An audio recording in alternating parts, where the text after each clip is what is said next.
Alors il y a deux endroits très différents sur une couverture. Il y a un endroit pour passer la tête, comme je vous montre exactement ici, et un autre endroit pour passer la queue, comme je vous montre ici. Donc pour commencer, on va prendre la couverture et on va la poser tranquillement sur le dos du cheval. Il faut faire attention à ne pas effrayer le cheval. Moi j'ai la chance d'avoir un cheval qui n'est pas peureux, mais certains chevaux sont peureux, donc il faut y aller très délicatement et voilà, éviter de les effrayer avec le bruit de la couverture et surtout avec vos gestes. Donc on pose la couverture tranquillement sur le dos du cheval et on la déplie correctement. Il faut bien penser à déplier entièrement la couverture des deux côtés, donc autant du côté droit que du côté gauche, comme je vous le montre là, sinon on ne pourra pas fermer, la couverture. Donc voilà, on pense à bien tout déplier, à bien protéger le garrot surtout, voilà, comme je vous le montre exactement ici, voilà, à bien avancer la couverture.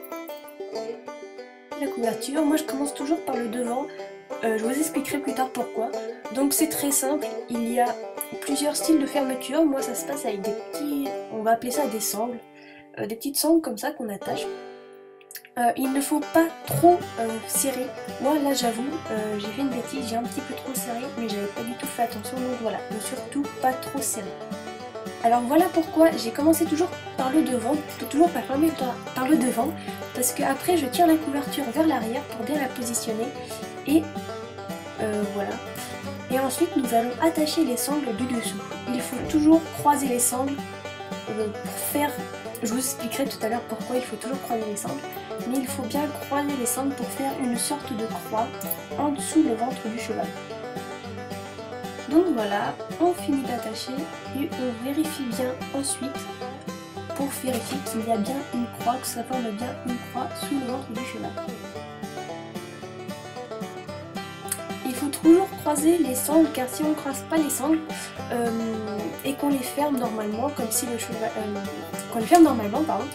et ben le cheval, s'il veut se gratter le ventre, il risquerait de se prendre le sabot dans la sangle et de ne plus pouvoir retirer son pied, son sabot, et donc ce pourrait être très grave, surtout si le cheval panique, il pourrait tomber, trébucher et se faire très mal. Donc c'est pour ça qu'il faut toujours croiser les sangles en dessous du ventre, comme ça s'il veut se gratter le ventre, il ne risquerait pas de se prendre le sabot dedans. Donc voilà pourquoi il faut toujours croiser les sangles. Et pour finir, on va attacher les sangles de derrière. Normalement, il n'y a qu'une seule sangle qu'on passe sous la queue et on attache normalement. Mais là, moi, il y en a deux. Donc en fait, on va passer la sangle autour du membre du cheval, donc autour du postérieur du cheval, et on va l'attacher au petit truc, voilà, ici. Et de l'autre côté, on va mieux voir. Voilà, il faut prendre la sangle, j'ai du mal, la passer autour du membre et l'attacher sur le petit endroit qui est prévu pour ça.